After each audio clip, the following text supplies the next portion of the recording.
मिलती रहेगी। तो आइए वीडियो शुरू करते हैं। प्रश्न संख्या 1 है, निम्नलिखित संख्याओं का HCF ज्ञात करने के लिए यूक्लिड विभाजन एल्गोरिथम का प्रयोग कीजिए। तो इस सवाल को सॉल्व करने से पहले हम ये जान लेते हैं कि यूक्लिड विभाजन एल्गोरिथम आखिर होता क्या है। तो यहाँ आप देख सकते हैं कि यूक्लिड का विभाजन प्रमेय क्या कहता है कि दो धनात्मक पूर्णांक a और b दिए रहने पर अद्वितीय पूर्ण संख्याएं q और r प्राप्त होती है कि a बराबर bq प्लस r। यहाँ शून्य से बड़ा और बराबर है r और r से बड़ा है b। तो इसके साथ हम ये भी समझ लेते हैं कि a, b, q और r का मतलब क्या है। तो यहाँ a को भाज्य कहते हैं, ठीक है, b को भाजक, q को भागफल तथा r को शेषफल कहते हैं, ठीक है। यानी फाइनल होता है भाज्य बराबर भाजक गुने भागफल प्लस शेषफल। अगर यहाँ से आपको समझ में नहीं आता है तो आइए आपको और समझाने की कोशिश करता हूँ। देखिए, जिस संख्या में हम भाग देते हैं उसे भाज्य कहते हैं, ठीक है, यहाँ इसे a कहा गया है।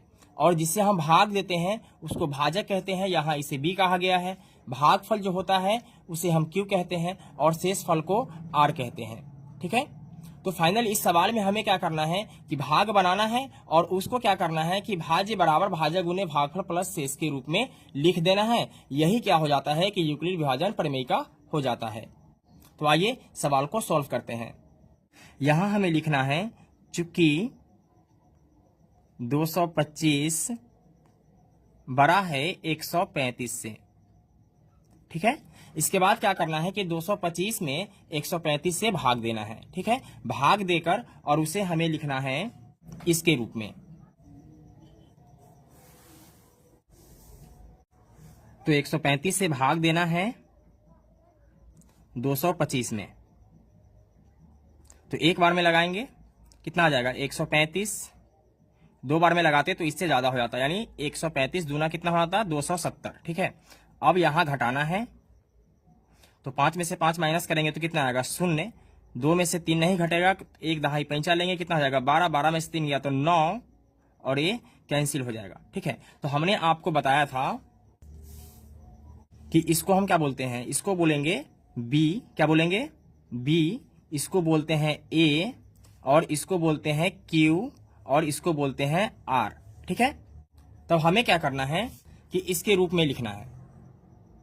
तो आइए लिखते हैं।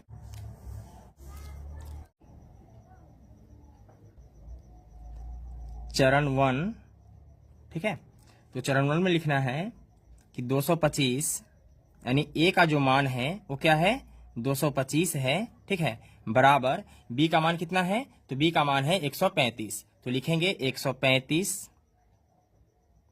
गुने q का मान कितना है तो 1 है, तो लिखेंगे 1 प्लस r का मान कितना है 90, तो लिखेंगे 90, ठीक है।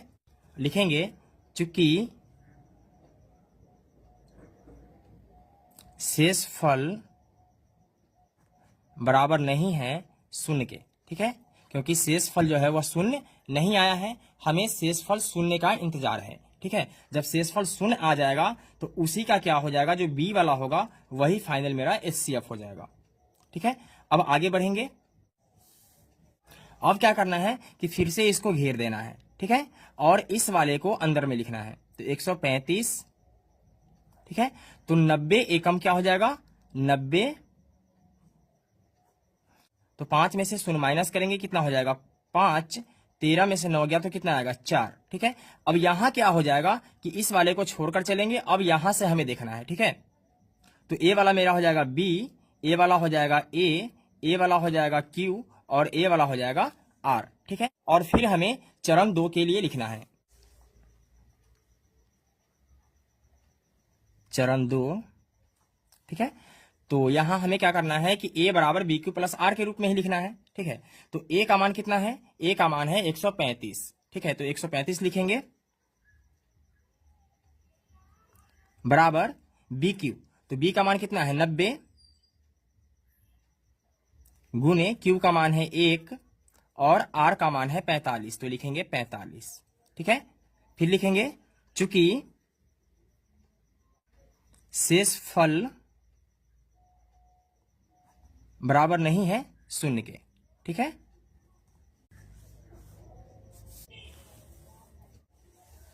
फिर आगे बढ़ेंगे और इसको घेरेंगे, ठीक है। अब इस वाले 90 को यहां लिखेंगे, तो 45 दूनी 90, ठीक है। यहां शेष क्या हो जाता है, शून्य में से शून्य घटेगा तो कितना बचेगा, शून्य, और 9 में से 9 घटेगा तो क्या बचेगा, शून्य, ठीक है। तो फिर यहां हमें क्या करना है कि इस वाले को क्या मानना है, बी मानना है, इसको ए, इसको क्यू और इसको आर।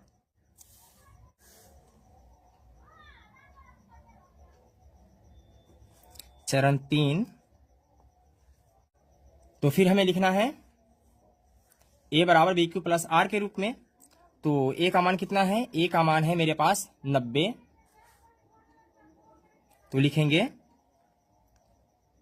90 बराबर बी क्यू प्लस आर। तो बी का मान कितना है, बी का मान है 45, तो लिखेंगे 45 गुने क्यू का मान है 2, तो लिखेंगे 2, और आर का मान कितना आया, शून्य आया, तो लिखेंगे 0।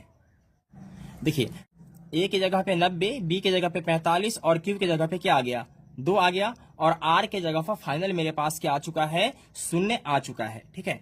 जब आर के जगह पे 0 आ जाएगा तो लिखेंगे चूंकि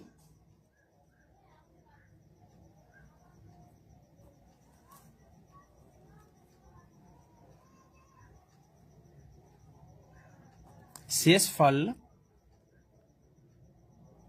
0 प्राप्त हो गया, 0 प्राप्त हो गया, और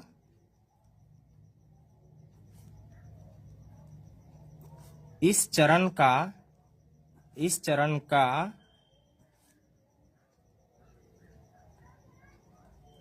भाजक कितना है, 45 है, तो लिखेंगे 45 है,